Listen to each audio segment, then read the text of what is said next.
Evidence. Tonight, see what truly exists inside the world of the paranormal. Inside. Join the discussion and review some of the best paranormal evidence captures from a wide variety of experienced and up-and-coming investigators. See and hear what they capture, where they captured it, and how they captured it. Right now on Entity Voices Paranormal Evidence.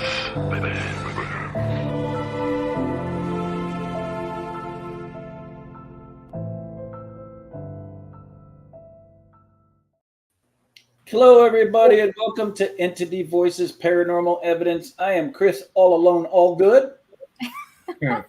I am Tony Rathman. And I am Cherie. Rathman. And I am Ron, all by myself. Yakman, Yakovetti. Lourdes is not here tonight. She wishes she could be here.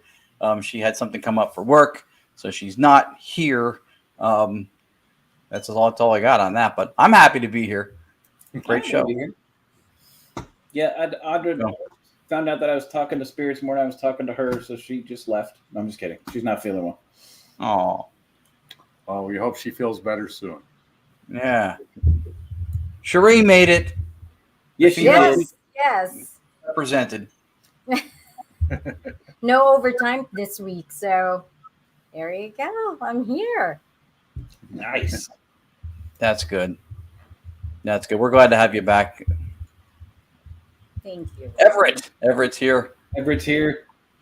Roger was here 20 minutes before the show started. Woohoo! Roger likes us more than we like us. That's he's awesome. He does. He supports everything we do. I know he goes to Tony's live events. Which how could you not? If I lived in Arizona and I never did this stuff, I would go to Tony's live events. He even helped try to set some additional ones up, which Cherie and I haven't really followed up much on yet, just because things have been crazy. But he had a bunch of places that had interest. So we'll see what time allows. There you go, Chris. Andy Seminole. So since we get into what we did for the weekends thing, I'll start, which cued by that. So Friday night we went to Richard Michela's house. Him and his wife wanted to have us for dinner. He wanted to do Staticom at his house, and we did. Then Kimberly Geyer, the ghost history medium, came also. She lives nearby, and it was fantastic. It sounded great. We got a lot there. We're still obviously going through stuff, but we went live for a little bit, which was fun. Saturday night, we drove out to the Poconos because Anthony Seminelli, whose birthday was yesterday, celebrated it on Saturday, and we went out to the Poconos to celebrate it with him. Also, his co-host, Maureen Grzinski, was there with her husband, Todd. So it was fantastic. It was a great time. Anthony Seminelli's family, his wife and his kids are just, every one of them, you go, well, they can't be all that. Yeah, they're all that nice. They're all really, really sweet people. Great people. So that was a lot of our weekend, and then I worked on some stuff here, very a la Rathman. That is Jeff Gadley. What's up, guys? There's Roger. Happy B-Day, Anthony. Yes, happy B-Day. Yep. We didn't do anything. I worked around the house all weekend. Everett Poconos fancy. That is one way to look at it. Yeah. It was nice. It's nice out there. It's very peaceful. Anthony was. I can show you pictures. If anybody wants to see, I'll post them. He was hand feeding deer carrots. It was unbelievable. It was really, really cool. Wow. You don't see that in Queens. Yeah. Hand feeding carrots to criminals, perhaps, but not deer. And then they take the bag of carrots and run. Exactly. Yeah. And your watch and your wallet. I paid Ron to say that. That's true. I'll be recanting it at the end of the show. It was fantastic. It was really fun. What about those Rathmans? What did you guys do your weekend? Well, Sunday we spent trying to put the house back. That was Saturday. We went to I know. Black I'm Hand. backing up to that. Sunday we started putting the house back together. Saturday we went to go look at a gorgeous piece of land up in the mountains. We got about 50 minutes into the drive and realized that the vehicle we had was never going to make the hour on the very rough dirt road that was 28 miles long. So we turned around and said we got the wrong vehicle. And, Is that Crown King? Yeah. Yeah, you can't get in there with a regular car. Well, they said we could. They said no problem. It's been graded. Bullshit. Wow. Yep. So we have to turn around and then think of something, and then we went to Black Canyon, which is really, really nice. oh my God, they have the side of it. There's only one side. Most of Black Canyon cities on the east side is 17 and sucks. But if you go on the west side and up against that huge cliff or Sunset In the river? yes. Oh my God, it is beautiful back there. It's a great swimming hole. That I was absolutely impressed when I saw it. I was like, yeah, definitely time for a rock crawler. Yeah, especially going to Crown King. Oh, wow. So that's what we did. The good news is on the road to Crown King, if you guys would have gotten stuck, there's plenty of guys going by in four-wheel drives that would have pulled you out. Yeah, it wasn't really a matter of getting stuck. It was more of a matter of either A, blowing a tire, bottoming out the suspension, ripping the muffler, a whole slew of problems I really didn't want to get into. So, So to give you all a concept, some of the rocks on the road to Crown King, yeah, they're big. about the size of your tire. Yeah. And when they say they graded it, all they did was push some of those rocks off to the side. That's about it. Right. Wow. Yeah, and oh my God, windy and steep. My God. Most of the time, I couldn't even tell you where the road went 5 feet in front of me Because it's because I couldn't see it. It either turned so sharp that you couldn't see it, or it dropped so fast, or you were going straight up and you couldn't tell what you were. Oh my, it was nuts. But what's really cool is when you get back to that, and we'll get to our guest here in a second. When you get back there and you finally reach Crown King, there's a little bar back there. There's people camping back there. There's horse. It's a gorgeous little area. Once you're there, you're like, you would never imagine that road getting there being that way. But yes, it is nasty. No, it's like a pine tree paradise up there too. Wow. The way you described it sounded like Space Mountain. You can't see what's in front of you. You're going up. You're going. Yeah. Seriously, I've never seen a road twist this much. Ever. Yeah, I've been on it quite a few times in a truck, and that was even hairy. I can't imagine you guys doing it in the Nissan. Yeah, we only lasted about 12 minutes, and I'm like, no, not. Wow. Yeah, Well, so All right. I bet you guys are wondering why we brought you here tonight. yes. Just so we could talk. Yes. We've done that before. We've done that before, but we're not going to do that to them again tonight. I'm excited for the show tonight because you're talking about places that are really interesting or cool to visit. So tonight's guest, Lourdes and I had the pleasure of meeting them by reaching out when we went to when we did the House in Between trip. We went to New Orleans for a week, or New Orleans. Don't want to offend anybody. And we reached out to the New Orleans Paranormal Society, and we ended up talking to Jennifer and Chris Talley, who run as many tours as two human beings could possibly run in a week down there. I mean, they have a lot of tourism for haunted attractions and stuff, but man, I mean, nothing speaks to the quality of your work as a tour guide, doing exhibits and stuff like that at locations than being that busy. They had 2 per night. And we worked with both of them, but separately because they both had concurrent tours at really, really good locations. So this was exciting for us. We wanted to bring them on and let people know who they are and what they do down there. Because if you plan a trip to a location that's got great activity and history for hauntings and all that stuff, New Orleans should be at some point on your radar. And if you do, these are the people you want to talk to because they do a fantastic job of running the investigations down there.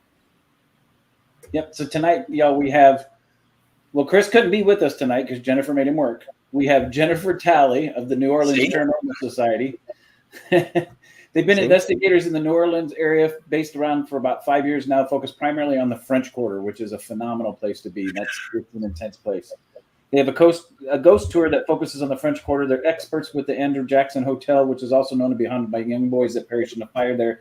in the history of the location. Jenn is a physical medium that has come to find out in the last 2 years that she has all 5 of the main clairs: clairvoyance, clairaudience, clairsentience, I can't pronounce that, cognizance, and Cognizance.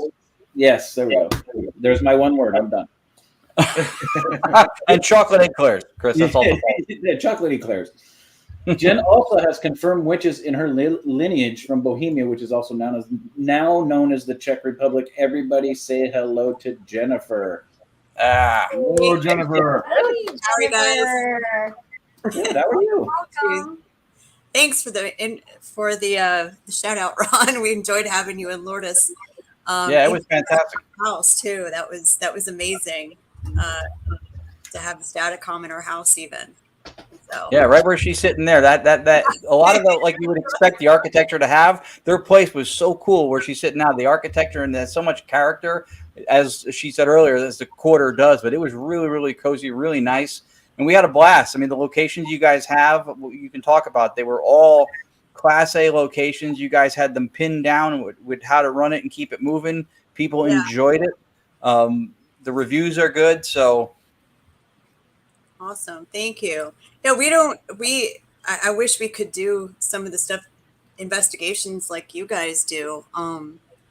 We don't do that. Our stuff is so small, our buildings, but they're packed full of a lot of dead people. Those are the best buildings to have. Yeah. Yeah, lots of dead people. So awesome. Thank you so much, guys. So every time we have somebody new on the show, Jennifer, we ask them to explain to us how you got involved in the paranormal. What got you hooked? Funny story. So growing up, I saw stuff, but I'm 50 and I grew up in a small town in Wisconsin. And back then when you saw stuff, you just had imaginary friends. Mom and dad said, stop talking about it. And so life went on and you believed mom and dad that it was made up. So you kind of went with it. 5 years ago, 6 years ago, a friend of ours took me on a ghost hunt in Priestess Claudia's house that you were talking about, Ron, in that back building. And we had quite an interaction. My shoulders kept getting touched, like some creepy guy was massaging them, hitting on me. It actually was one of the spirits named Philip there. And I guess I was just a natural because we just started ghost hunting from then. It just that was the first night and we just rolled with it. I had red marks on my shoulders. Actually, you could see where the hands were. And we had a portal box going and asked him, Philip, why are you doing this? Chris is here. It's her husband. He's not real fond of it. Why are you doing this? And over the portal, we heard, because she's a whore. Wow. Yeah. And so it was my birthday. So there was a cocktail or two involved.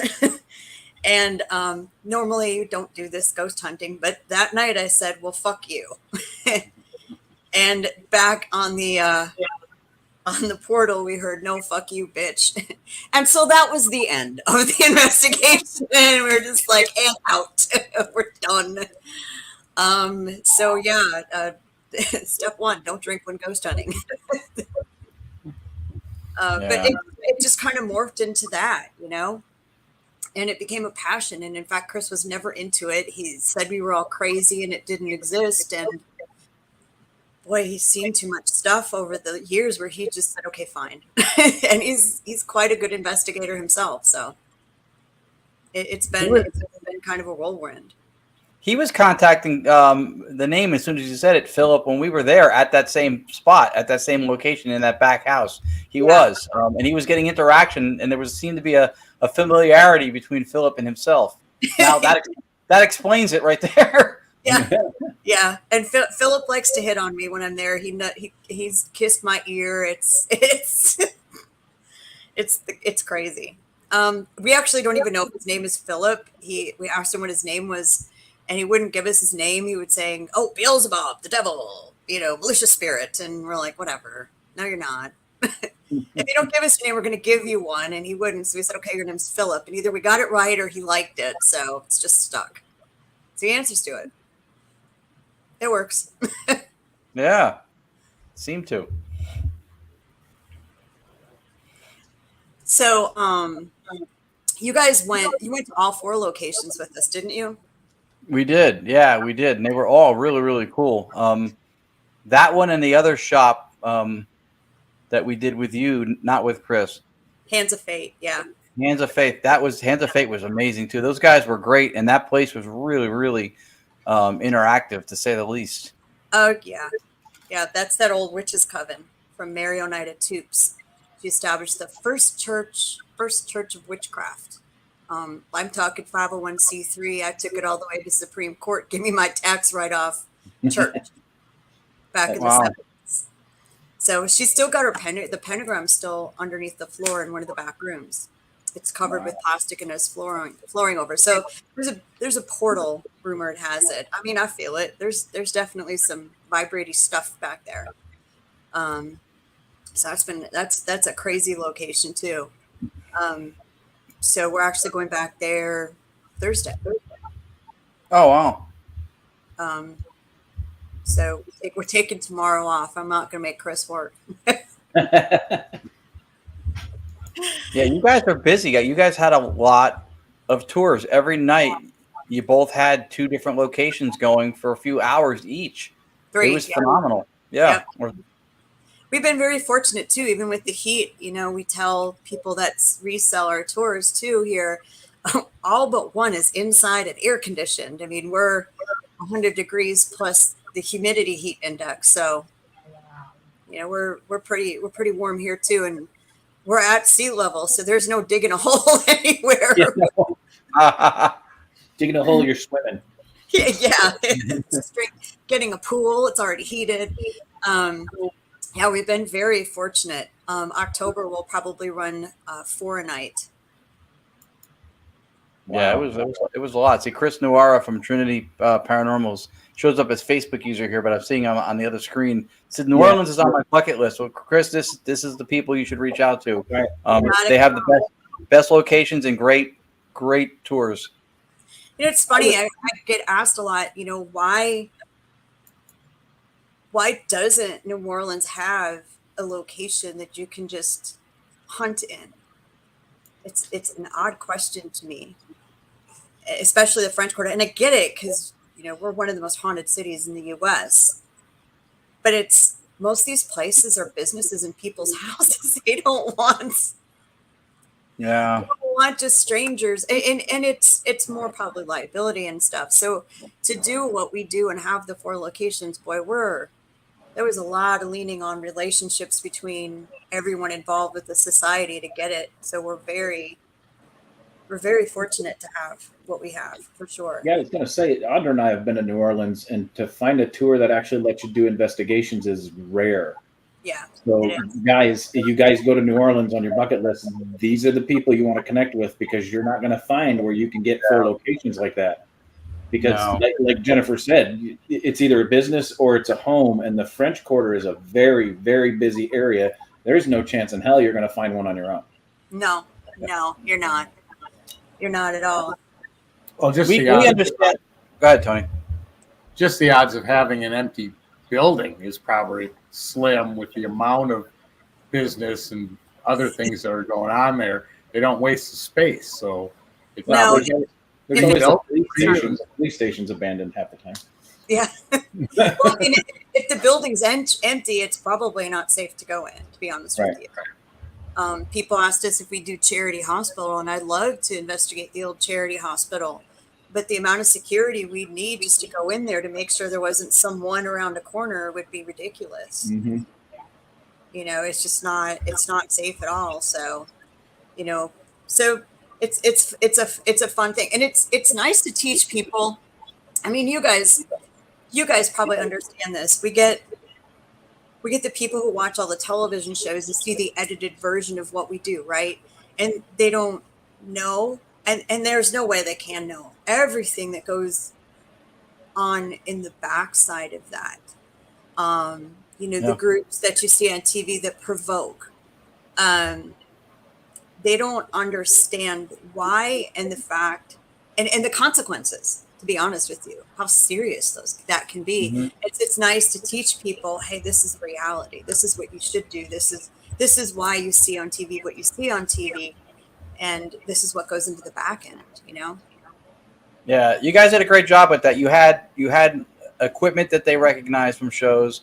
Yeah. You showed them how it worked. You demonstrated, but then you put it in their hands also and let them play with it and see how it worked and stuff like that. And that made it interactive, and that made them, I think, feel like they were part of something and not just witnessing something, almost like being on set for a show, but not really, a participant. So that approach I thought was great. The people definitely liked being interactively involved. And I was going to say before that we understand that whole difficulty with the city thing, and it is impressive you have places like you do in that amount, because New York City right over here has a lot of places that teams would go crazy to get into. And in Manhattan, New York State, different. New York City and Manhattan, there's like one or two places maybe, but it's really all these places you hear, the historic this, the home of that, you can't, they don't do it. You can't get into them.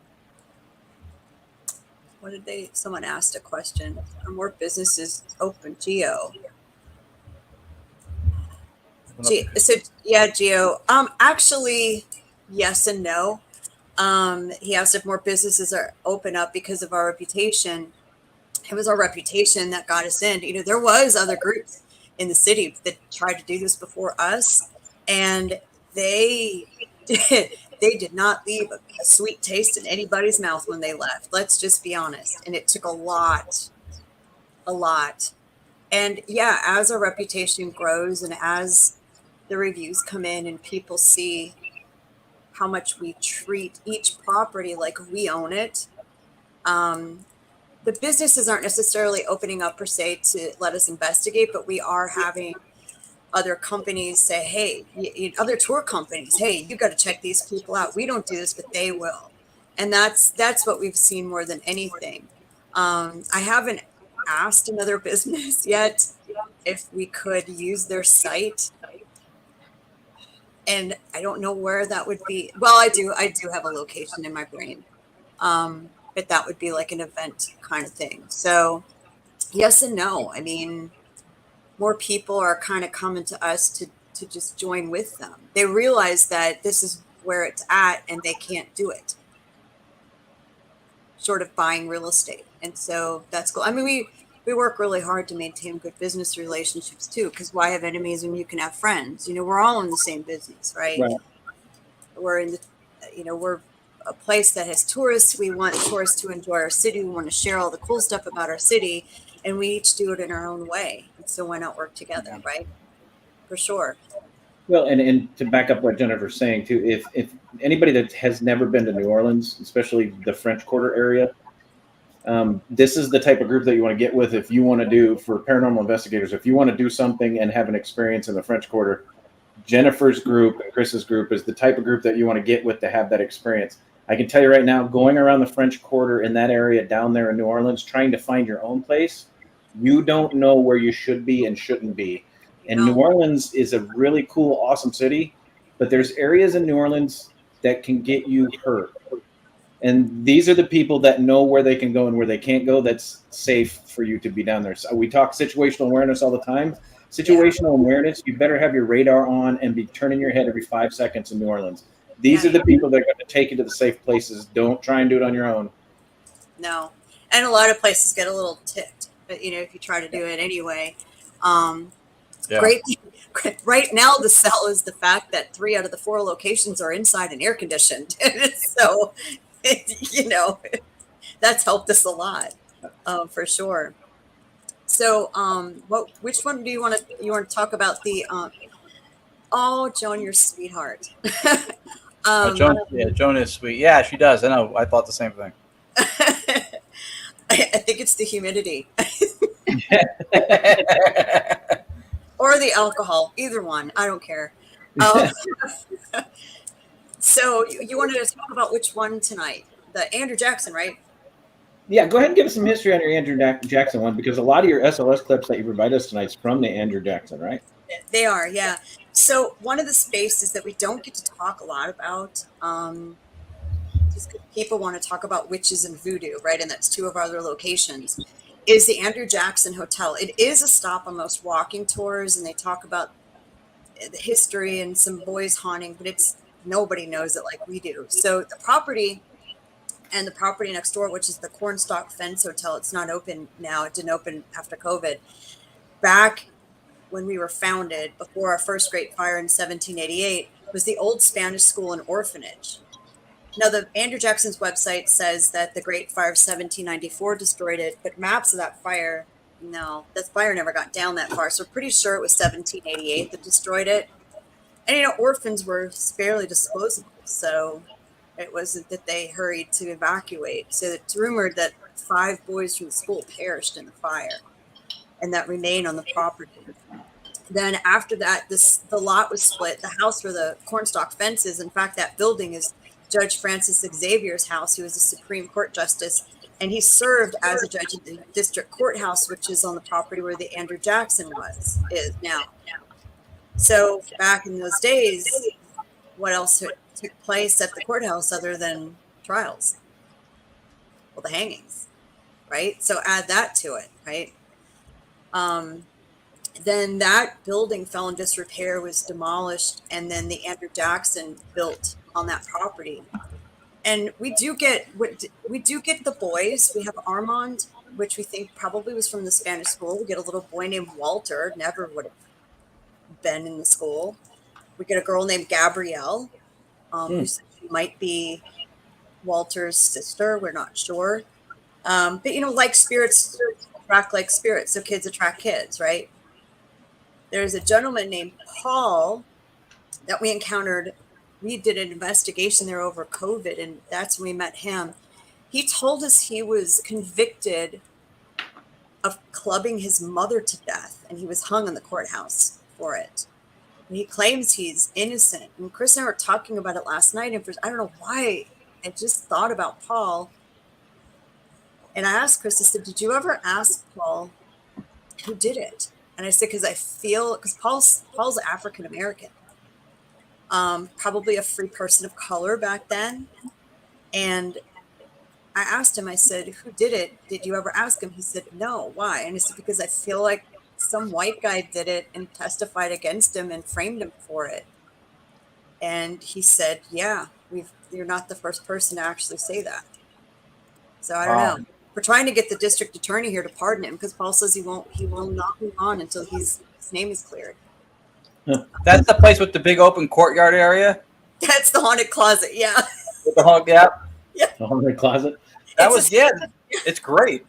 It's a supply closet for the hotel. And there's an actual, I've felt it for years. There's a portal, some kind of travel portal, spirit portal back there. It's hummy, heavy, buzzy energy back there. It's crazy. There's an entity that calls itself Priest. Last summer we were there Chris was doing a tour, and I came with them. I was off work from surgery, and there was a guest in the hotel just sitting in the courtyard, and Chris was talking to him, and he just kind of went, ow, and looked at his arm. He had 2 bite marks on his arm. Well, Priest says he's a vampire from Father Sebastian's clan that passed. Wow. And he bit him. I said, the one time we don't take a photo, right? The one time. Wow. The one time. And I scolded Priest for it. I said, why are you're not supposed to do that. You're out of, that blood consuming is done, but it's done behind closed doors and it's consensual, right? I scolded him for it. I said, Sebastian finds that out, you're going to be in trouble. And we heard over the portal box, well, I don't care. He's not here.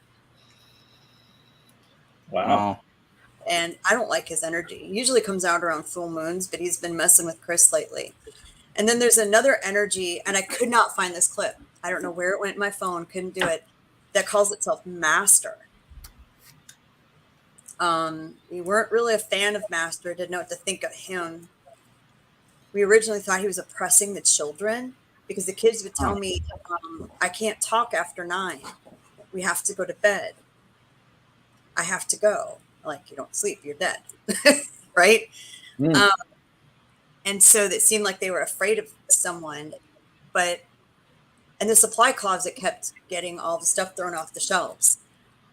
And so the maintenance and the head of maintenance said, hey, will you guys take a look at it? And so we started talking to Master more and more. And I said, you know what? Hey, Master, listen, Why don't you sit down and talk to us? What do you want to say? You seem grumpy. Has anyone ever asked you? You know, because everyone must come in here and want to talk to the kids. It probably pisses you off. Do you want to just sit down and have a chat? What do you want to say? And since then, we've kind of established a really good relationship with him. Found he's more of a protector for the kids, more than an abuser. So he will hold them back if he doesn't like the living person in the room. And since we started acknowledging him, he doesn't destroy the supply closet anymore.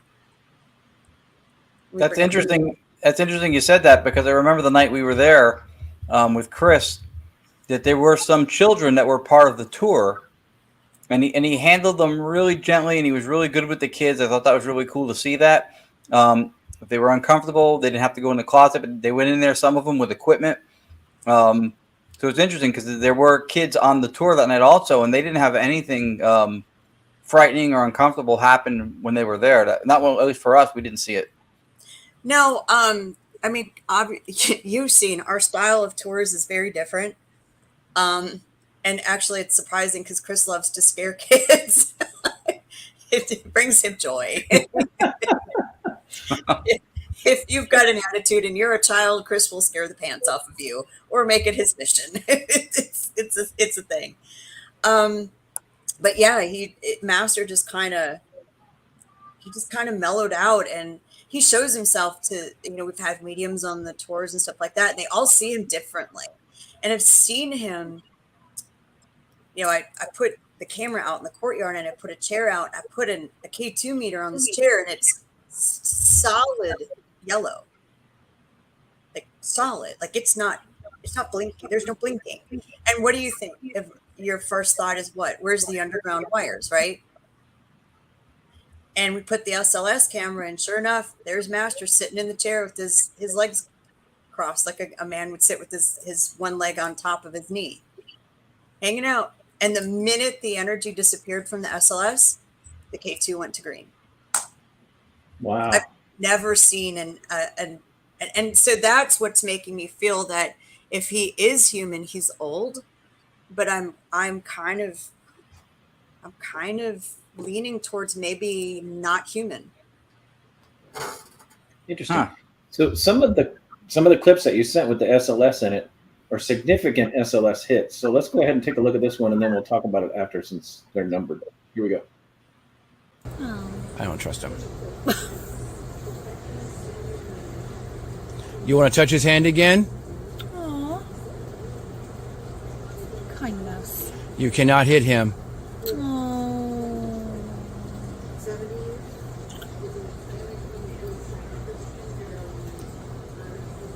So that's Jeff right there in the blue, and the energy is right next to him.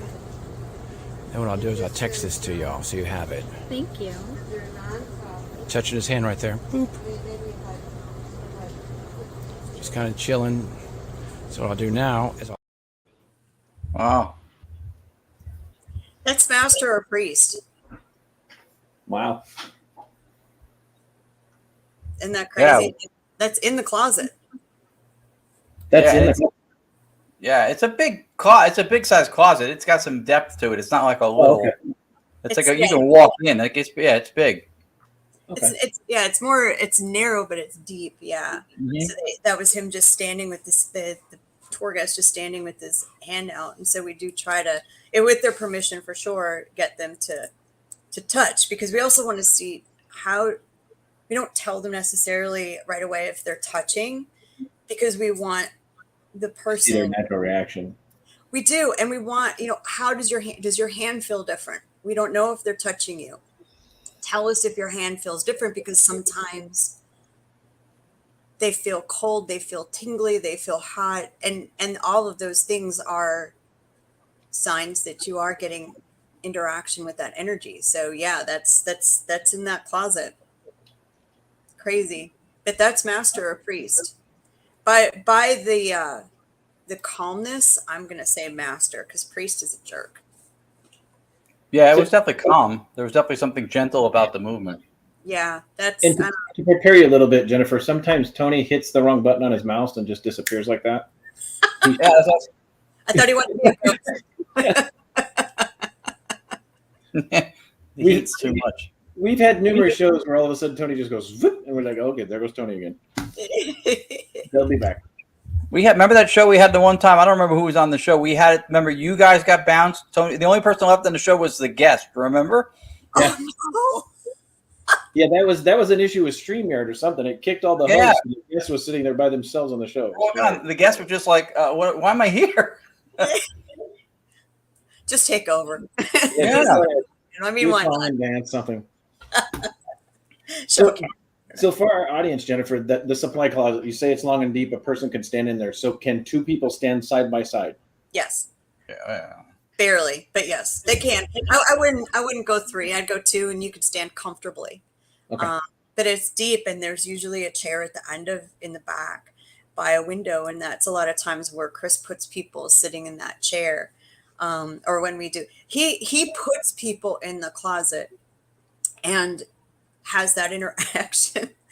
I throw them in there and close the door. I give them the you can get out. The tour's free. Yeah.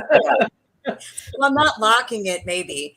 Going to get out.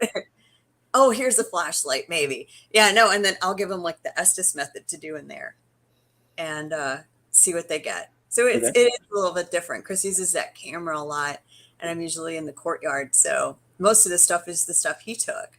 This is his spot. You know, you kind of start developing your relationship of sorts with the spirits. And so this was my spot because Walter, one of the little boys, follows me everywhere.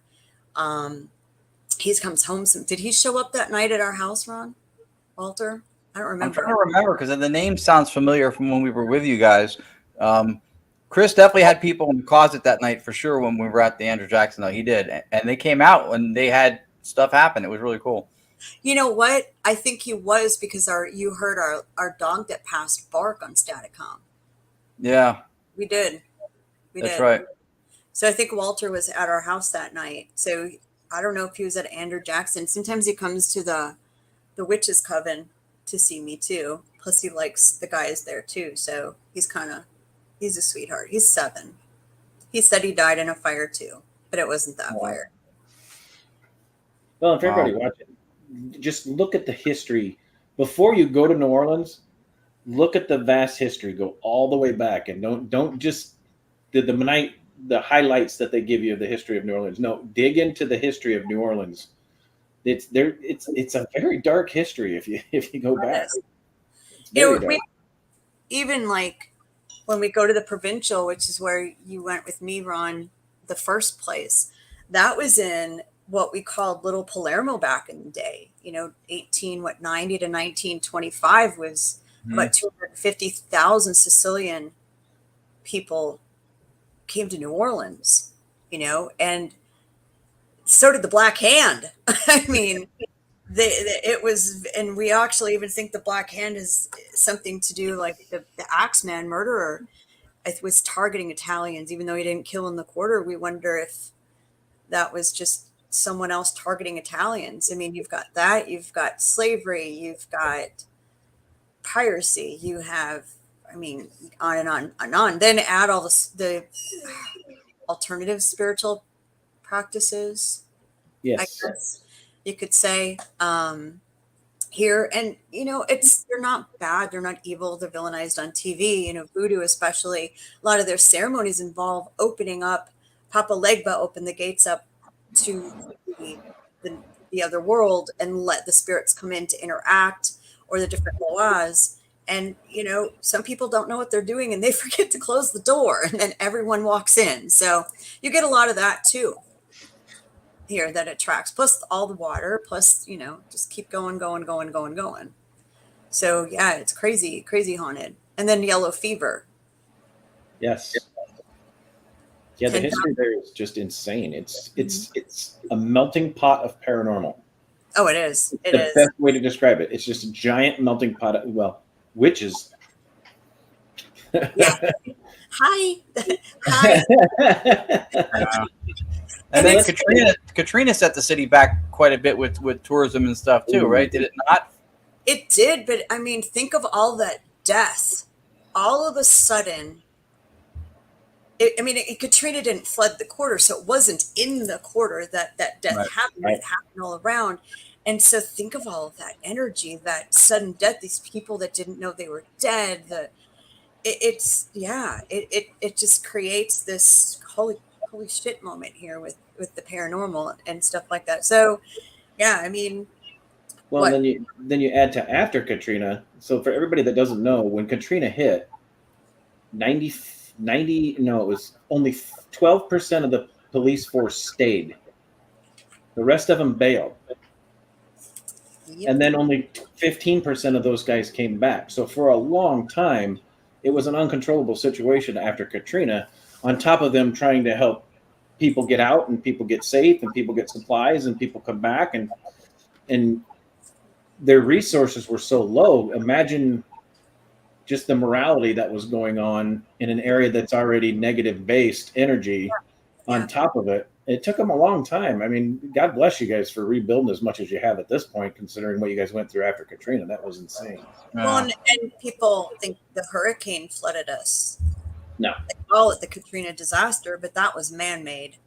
And some of it was on purpose. There were pump stations intentionally not turned on in lower income areas to save the higher income areas.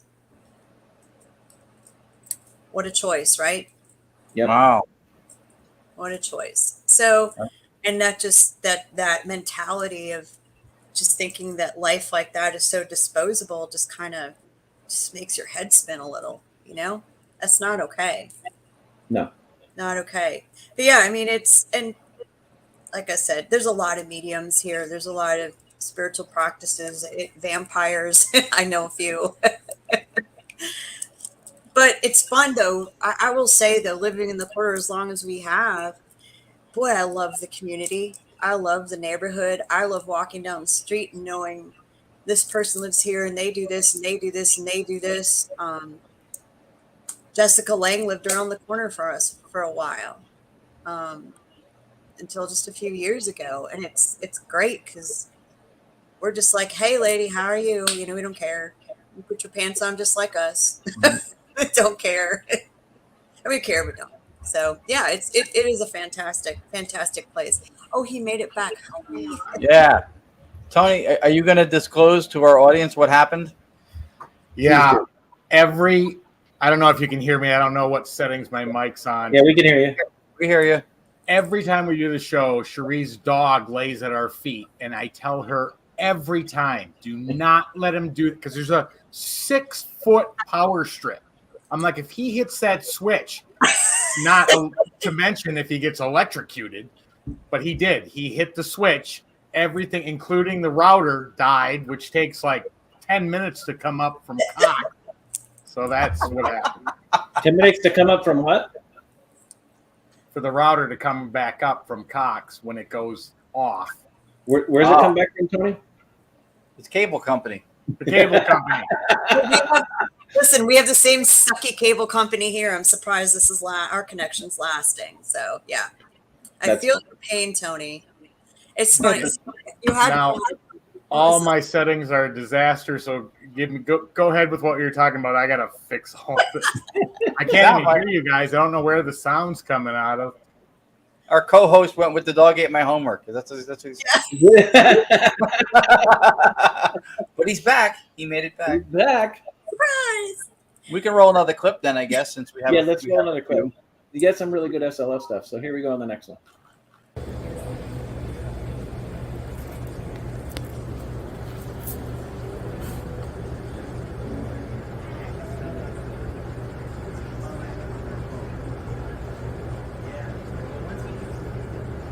Chaotic. Very chaotic. Yeah. May I ask you a personal question? Yeah. When you come on one of my things, there he is. He calmed down. You notice how he calmed down, right? Yeah. That one was jamming. Right? That was Priest. That was Priest. Priest likes to make himself look big because he changes his size a lot. And Priest is very chaotic. and that looked a little violent. He did kind of calm down. I think it was because Chris wasn't reacting to him. But yeah, that was the vampire priest. That was crazy. I'm surprised he didn't kick the person. He does that too. He does that. That was insane. But yeah, that's still that closet. So let's that was Andrew Jackson also. Okay.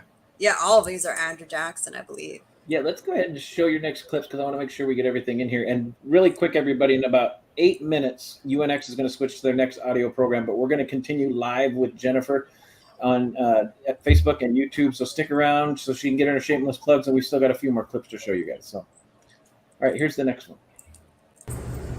That's what that little green dot is. That is some cool shit. That is awesome. He likes you, honey. You feel anything strange? I feel a tingling in my palm. Oh, for those of you who don't believe in this shit, there's nobody in here. But if you notice where her hand is exactly where that energy is. Sweet. And he's about to touch you again. Boop! He's playing with your fingers. He's doing the do-do-do-do-do-do-do-do. Thank you, Master. Good job. Thank you for saying that. Awesome. So yeah, you hear her say the tingles? Yeah. That's real. That's why. And yes, Scott Horn, that is your SLS camera. They do all our SLS stuff for us. That's right. We spoke to them when we were there, right? You called them. Yeah, probably we did. Yeah, Scott and Yeah. Karen, oh, they're such good people. We buy a lot of stuff from them. And we said, if you ever want to know how long your equipment's going to use, just give it to us because we'll use it 6 nights a week and we'll see how long and how durable it is. But yeah, I mean, that's a thing. I mean, for people who want to know what it feels like to get touched by a spirit, that is one of the feelings. It's that tingling. And that's part of investigating. I'm sure you guys experience it too. How do you feel? Do you feel different? Do you feel dizzy? Do you feel tingly? Do you feel hot in a spot? Do you feel cold in a spot for no reason? I mean, it is a whole lot of paying attention to you because everything's energy, right? We're energy interacting with energy. And as soon as we accept that and understand that, we now can start understanding all of this stuff. You know, why do we use an SLS camera versus anything else? Why do we use things that detect motion, vibration, and electricity? I mean, think about everything we use, all of it. Motion, vibration, electricity, right? And when we start understanding that, that's when people get a better understanding of what we're interacting with, for sure. And why I mean, that's definitely true. The one downfall to, even though as important as it is what you're personally feeling, is that you can't validate that to somebody else. Right. But it plays just as much, if not more of a role, probably of what's going on, because let's face it, there's not a piece of equipment out there that is technically made to do anything paranormal. It's just not. It's reused. What was that? Maybe one, maybe yours. maybe ours. Because that's a great point, Jennifer, because that's what it was designed to do. It was designed and researched and developed for that specific. So this might be one of the first, but the majority of the stuff out there has alternative uses. EMF meters are used by electricians. They're used for a variety of different subject matters. So you can't disregard the personal aspect of what you're feeling, what emotions you're feeling, because that plays a huge role. Unfortunately, you can't ever verify that by any method of instrumentation to say, look, this is what I was feeling, because it doesn't exist. And that's why, like, with the SLS like that, you can back up some.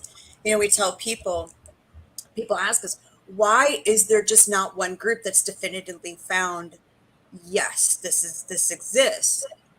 And, you know, there is some part of what we do that's you had to be there moment, right? Because we know the conditions we were in. We know what we checked. There's no fan on. There's no air conditioning on. There's, you know, we've ruled out all of those things that there's just, it's really difficult for us to show in a picture or a clip. You know, anybody can look at some evidence and just find flaw in it, say, hey, that's bullshit, right? So I think that sometimes too, there's also a you had to be there moment in there because you've gone through that checklist in your brain, right? Definitely. I like the fact that you guys don't disband with the human instrument in lieu of entirely going with the electronic instrument, which is, you know, as Tony pointed out, they're both critical to use, but I do think they both matter. And on the other hand, too, of that being able to put it down concrete for the other person who's not you, to a certain extent, the more I do this, the more I feel like that's almost a little bit overrated, because some of our own personal self-egoic experience from a consciousness level is not a shareable, transferable thing. It is possibly personal to you, right? We can both see the color red and how that frequency hits the rods and cones and how we take that in sensory wise can be identical. But for you, the sentient part is that reminds you of your first car and how cool it was convertible. And for me, it reminds me of seeing somebody get, you know, hit by somebody in a red shirt and they got knocked out and had a concussion.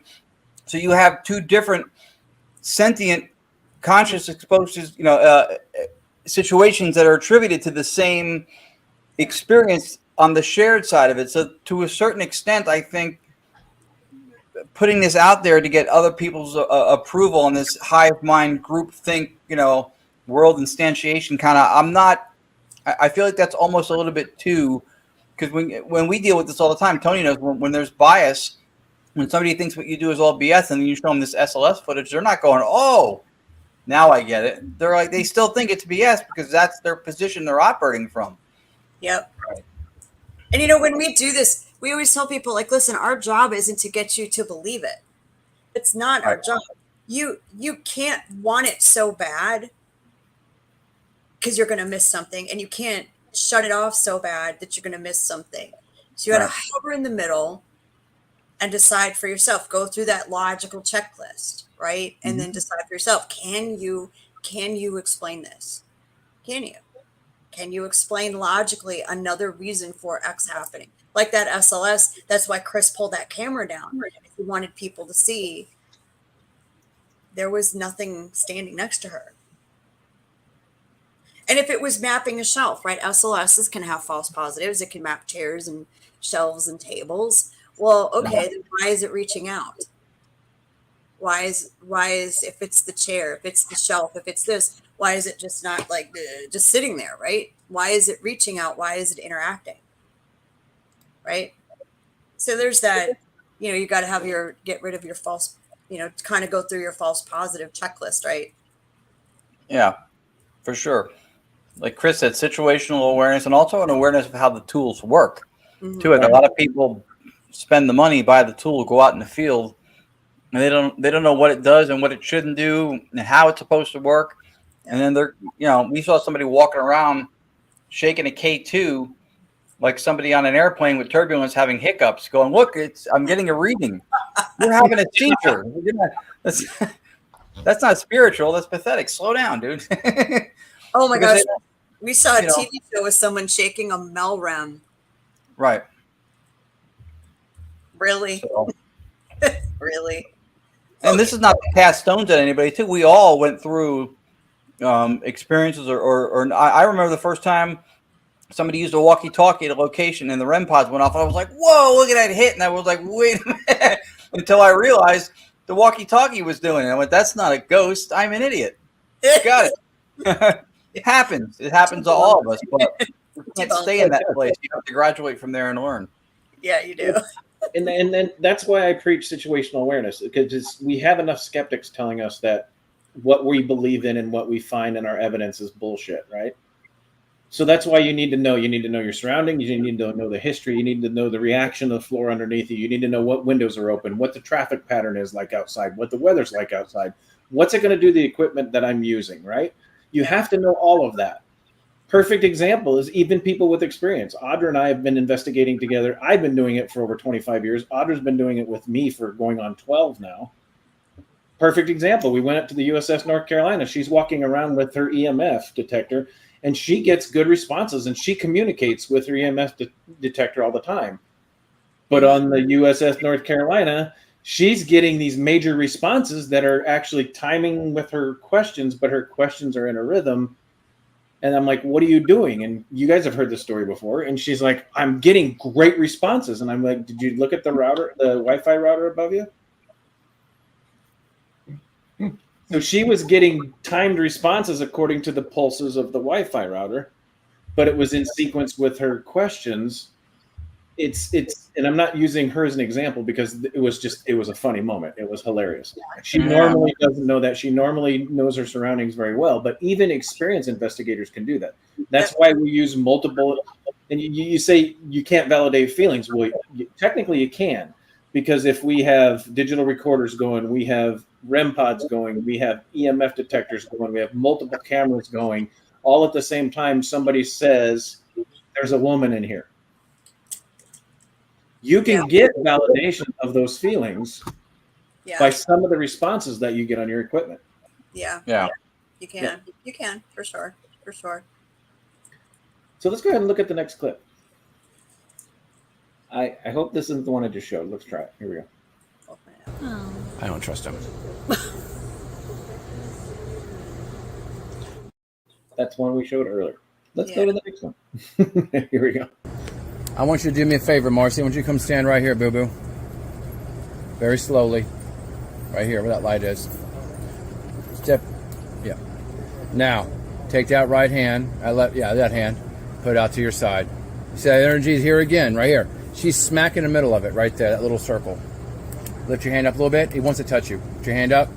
Stop. Look at him. Oh, wow.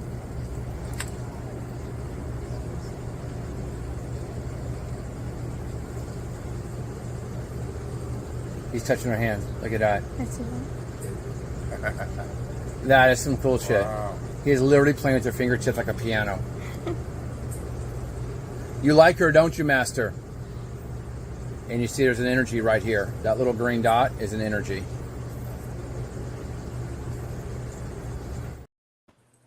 Wow. Yeah. That is so So cool. did you see the green dot he was talking about? That little that green circle? Yeah. That is something we've noticed. That is it's the about to map indicator, I guess is the best way to put it. It is picking up something when we see those circles. And generally, you know, the SLS is definitely a tool of angles. And so if he would have just adjusted a little bit here or there, he probably would have mapped more than one entity. And that probably was one of the kids behind them. So Wow. How many times did Master come out? You know, we went from you're evil and a horrible child molester to, okay, now you might not be human and you protect the kids. And he hated Chris. Oh, he hated Chris. He cussed him out, told him to fuck off. I don't want you here. Oh, yeah. Hated him. Hated him. Went so far as to, when I was there, Master would come over our audio devices and tell me bad things about Chris. Like he was like, oh, he's doing this. He's having an affair. Seriously.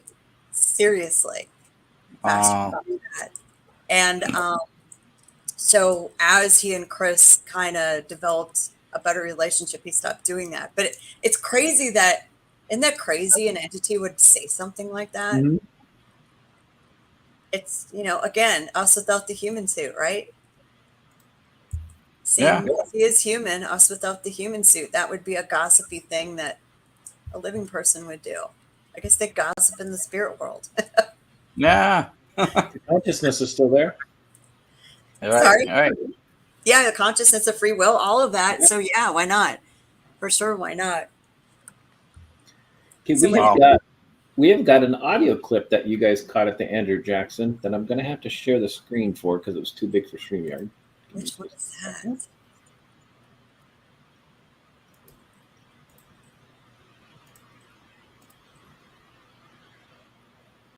Now we're going to be able to talk through this one because we're sharing screens. So Okay.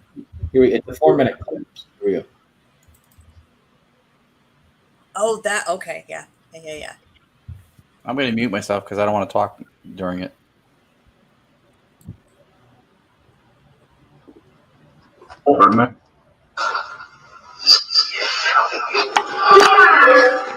You said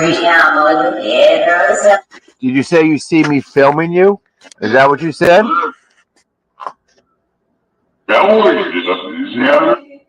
Did you say I see you filming me?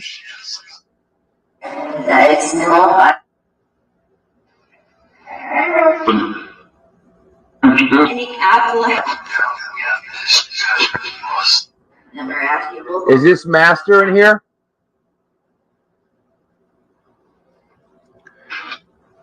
If this is, can you make one of these lights go off on me? That's you. Well, no.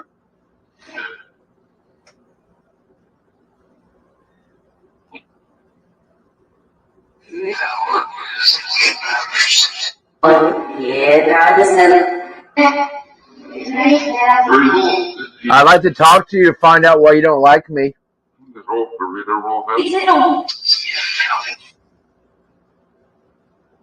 I'm not filming anything.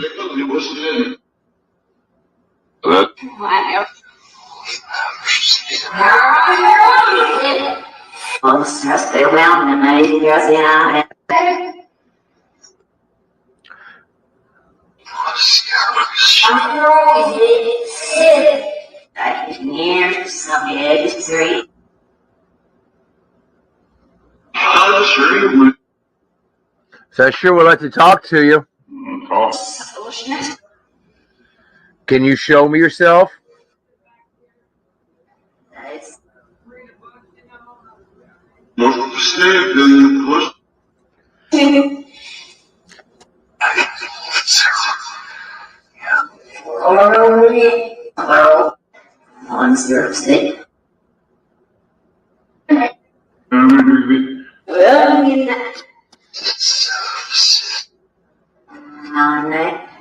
That's you.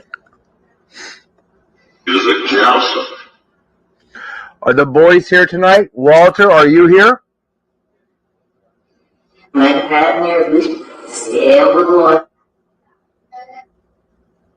You're here, Walter? I hear you just not say yes?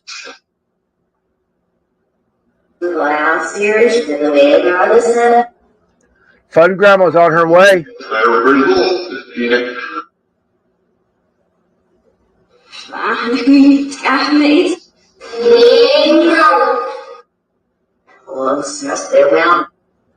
Fun Grandma's coming.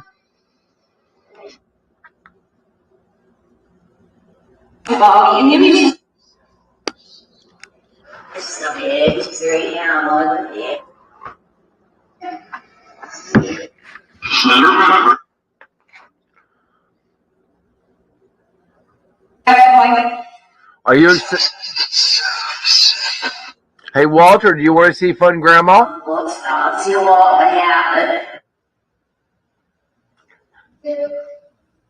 Yep. She's on her way. She'll be here in a minute.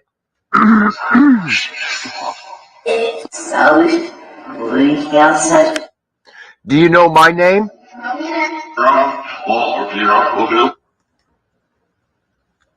Does anybody know what my... Does anybody know what my name is?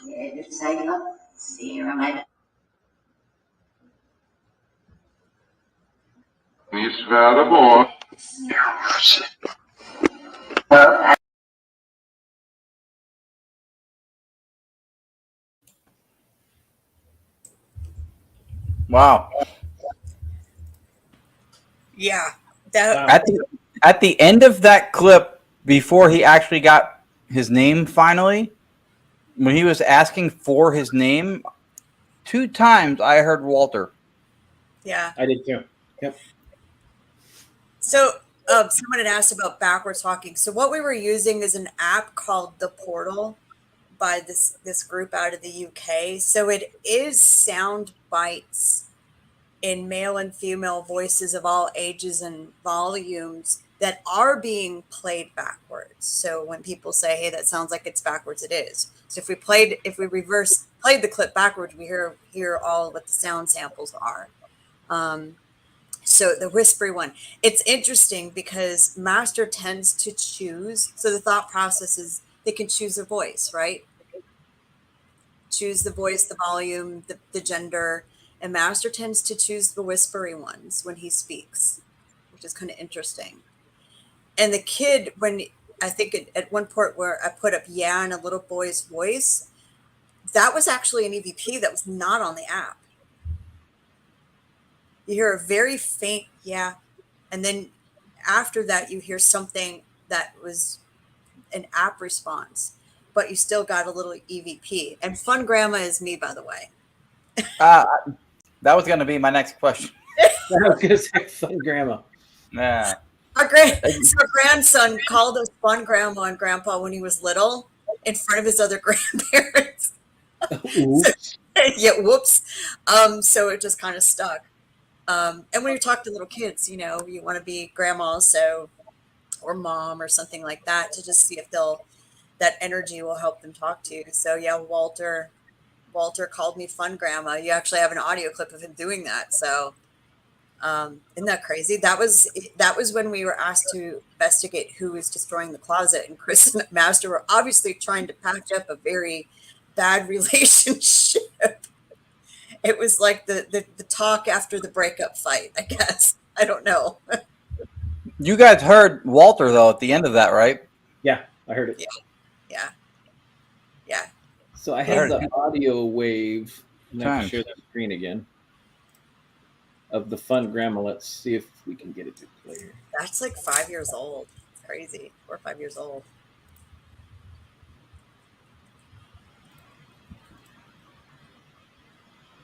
Here we go. Did you guys come right here? Come right here. And yeah, sorry that there was an old app that I used back the day before we had any equipment. But yeah, so I was telling, people don't understand too sometimes that, you get a new piece of equipment, we have to learn just like the spirits, right? Mm-hmm. And so that was me explaining to them what to do. And I had told Walter the night before, I didn't say hello to them. And as I was leaving, I got shoved by one of the spirits to the point where I almost knocked back into one of my tour guests. And so that night when I got there, I told Walter, I said, don't you ever do that to me again. I apologize for not saying hello to you in your house, but you don't ever push me again.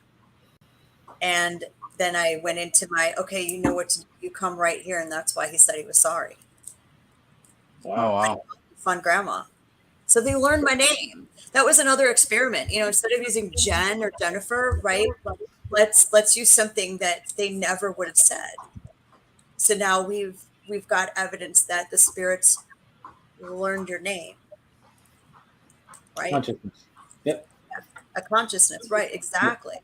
And that's, I think, what I love about that clip too, is that it's like, oh, you hear little boy's voice and you hear him call Fun Grandma.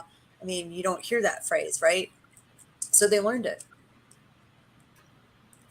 Yeah, that's a great idea. So we've got, since we're running out of time here, we have got a Staticom clip of Ron and Lourdes' visit with you and Chris. So excited. Where was this at? Yeah.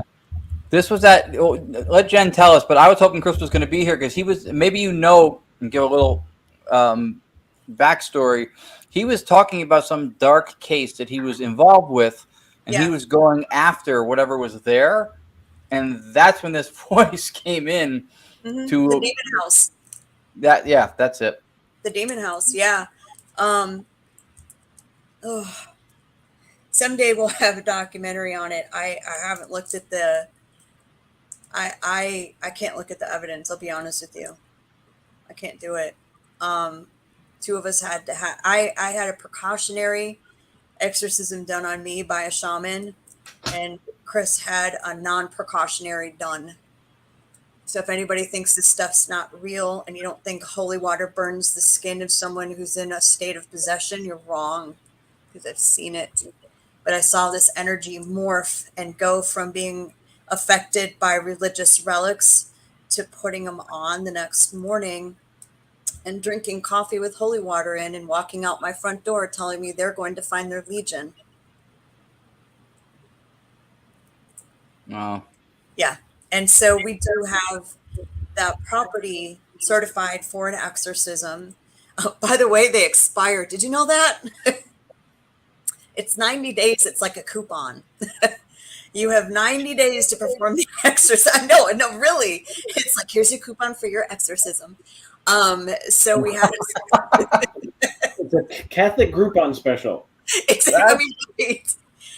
They do expire. If you don't perform the exorcism, you have to recertify them. And we didn't, fortunately, have to go back into the property to get it certified, which tells me that the church knows about this place. Wow. Yeah. Yeah.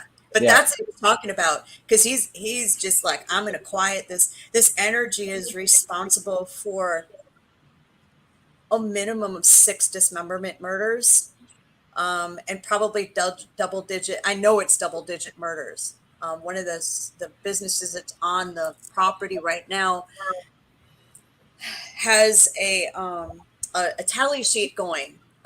Cooks 6, delivery drivers 5.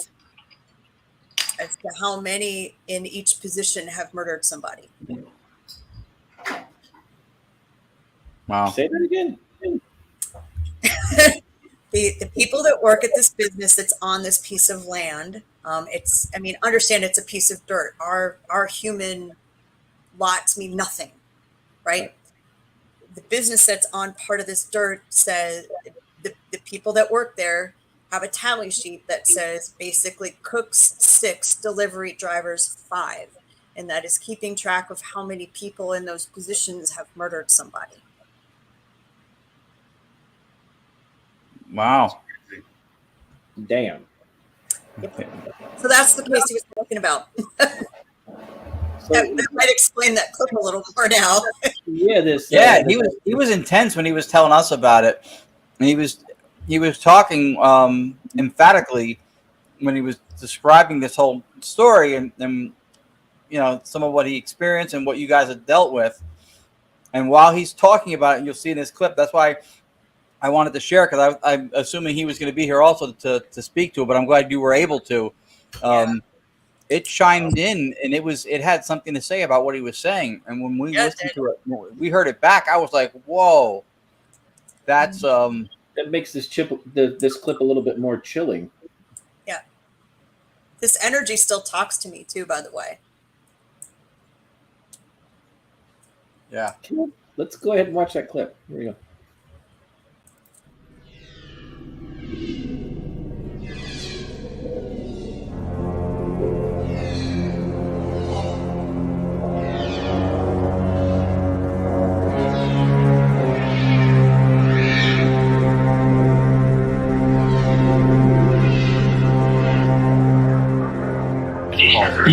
I care about energy that has the ability to influence your dream state, has the ability to influence you as a person. Silent the man. I heard silent the man.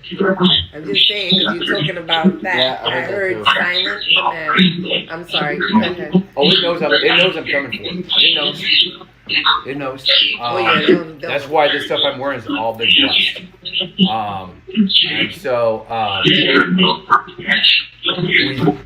you hear? They are no protection. Ooh, that's what you heard? That doesn't sound like it. Jesus Christ says something different. That's right. So, let me look at the timestamp. Yeah, so you can hear better. But yeah, I hear you. That one's at 37 minutes. Oh, this one stopped recording because of the card's full. I have to empty the card in this one. So, we've already been into one house in which an incubus attacked a woman. That's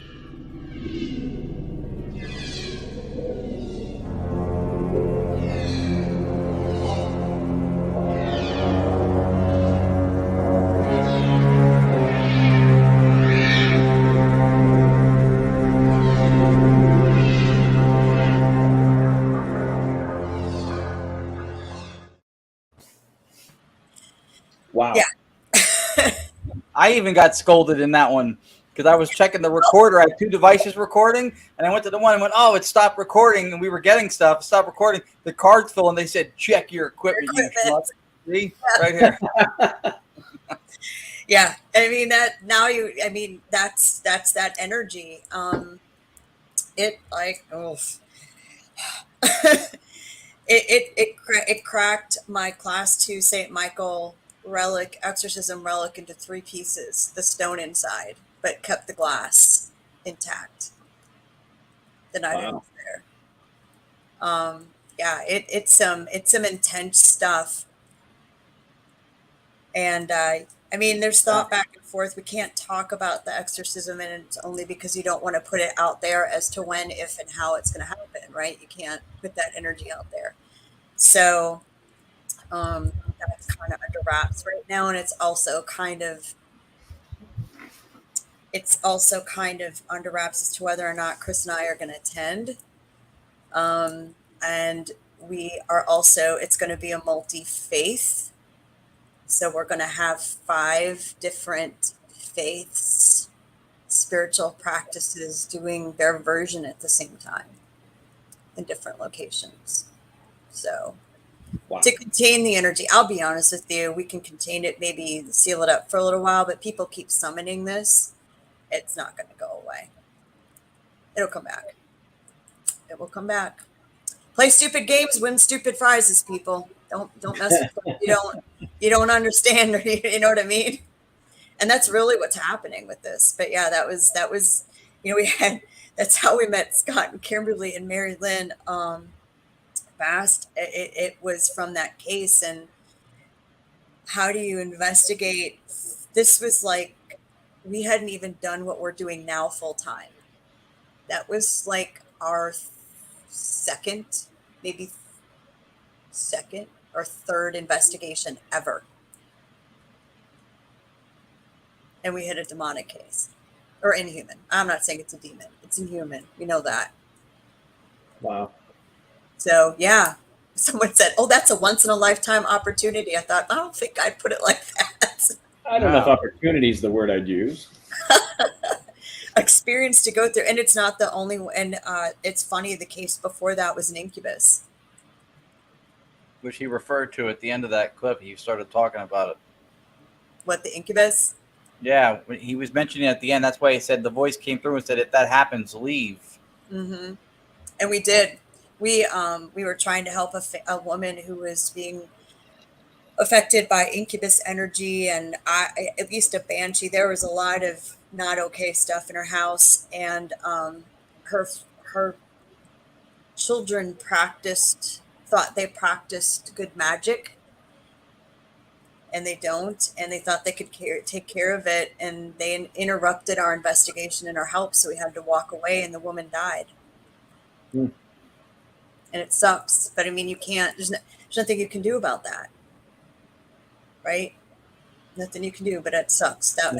Those were two very, very tough cases to swallow as your second and third investigation ever.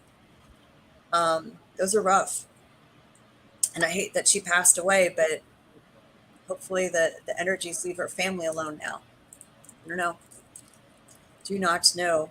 Someone said, "I'm not coming to New Orleans ever." Don't worry, you're not. There's a reason I don't tell you where this stuff is. It wasn't on the tour when we were there. No, we would never. And you know what? I don't tell people where it is because I don't want to feed the energy. Right. Right. So we just leave it at that, and you don't. It's a you don't need to know basis kind of thing. Especially in office, it's the last thing you want them messing with. Yeah. Oh, 100%. 100%. You can't. Yeah. Yeah. We already made all of our rookie mistakes. All right, Jennifer, we have reached the part in the show. Sorry, I didn't mean to interrupt you. Oh, no, you're fine. You're fine. That we call shameless plugs. Tell everybody where they can find you guys, websites, Facebook pages, anything, YouTube. How can they get a hold of you in New Orleans when they come down so they don't walk into the devil's den? It's called that. Oh, wait, that's the dungeon. That's a vampire hangout. So we are New Orleans Paranormal Society on Facebook, Instagram, Twitter, Threads, all those things. New Orleans Paranormal Society.com is where you can book our tickets. And it is I'm going to go Gilligan's Island. It's a 3-hour tour. What happened to Gilligan, y'all? I know, right? Oh, we don't it though. But it's a fun thing for people to experience. If you want to get your hands on actual paranormal equipment, we try to buy from our community, which is why, we do a lot with Horn Paranormal, and we bought a few things from Ghost Up, and then we've got Katie Stafford going to get us some other equipment. Maybe Staticom will help us with some more. So people can, learn how to do this properly and responsibly and learn about the paranormal.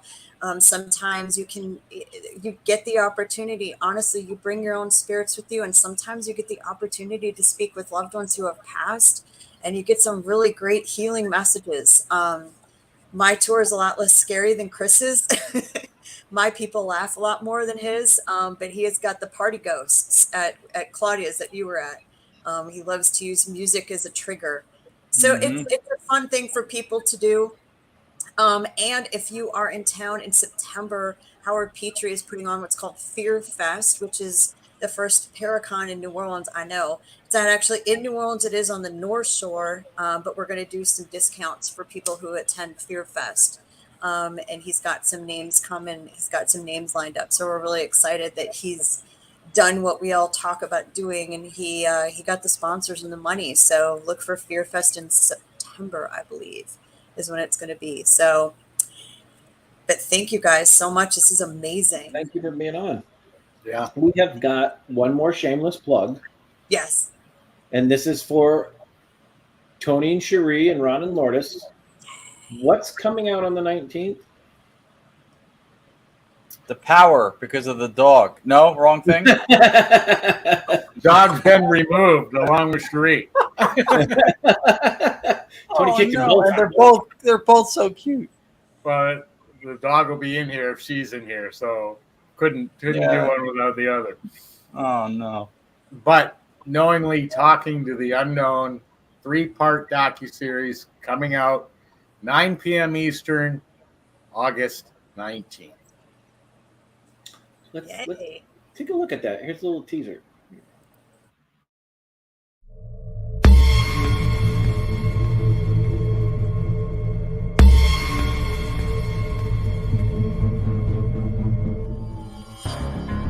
It's innovative. It's starting something new. It's taking the whole paranormal field and it's stopping it from being the stagnant thing that it has been for so long. And in one aspect of it, it seems to be gaining some movement forward.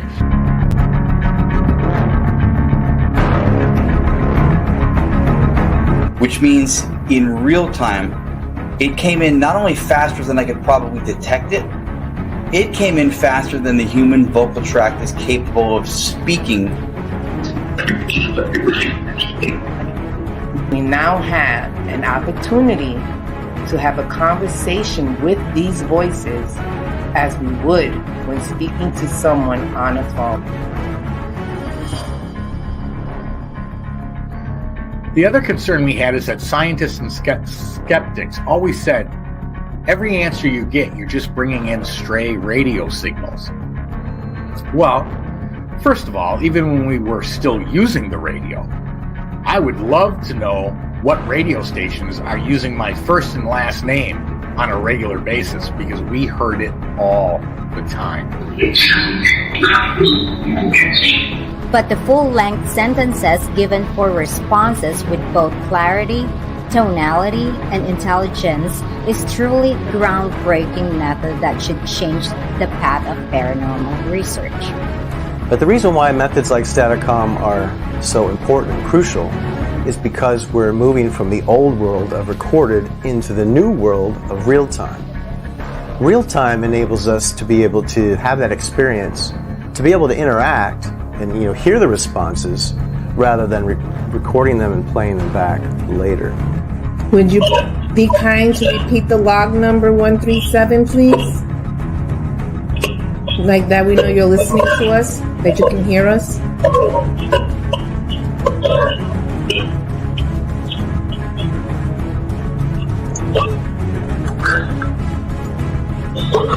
Yes, they said it. So now Staticom was born. And through the idea of static, you can hear messages from the other side in real time the way that they do it.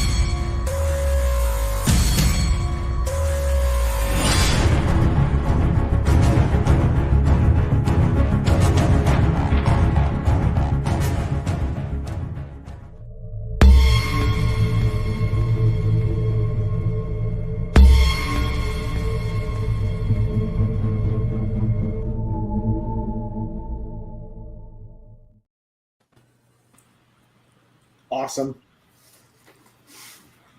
Hey. Awesome. We'll be watching for sure. All right, Jennifer, I want to thank you one more time for coming on, showing your awesome evidence to us, talking about New Orleans, bringing people that in the paranormal that want to come to an area like New Orleans and experience it for the first time, but to really experience it, they'd have to go through a tour like what you and Chris do there with the New Orleans Paranormal Society. It's fantastic that you guys are doing that and actually getting people into some of those locations in New Orleans, because I can tell you, people like Audra and I that were there that wanted to get into something like what you guys do couldn't find it when we were there.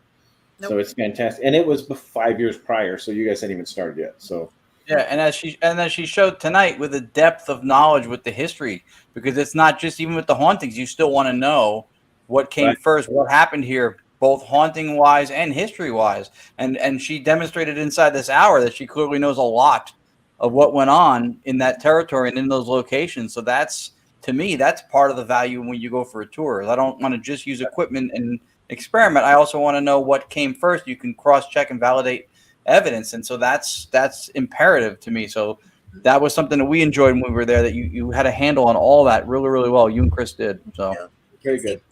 That's awesome. That's awesome. Guys. All right, guys, we want to thank everybody for joining us again this week. We will be back again, same time, same network, Facebook, YouTube, same people. Maybe we'll have our wives with us this time. Maybe we won't kick Cherie out.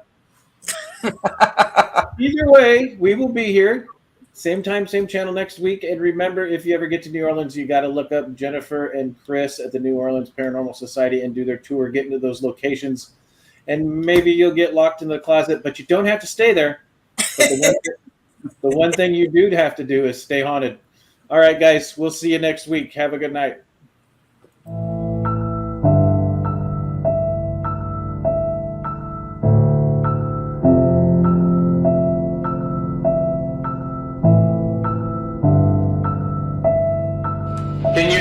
Can you give me a name? What's your name?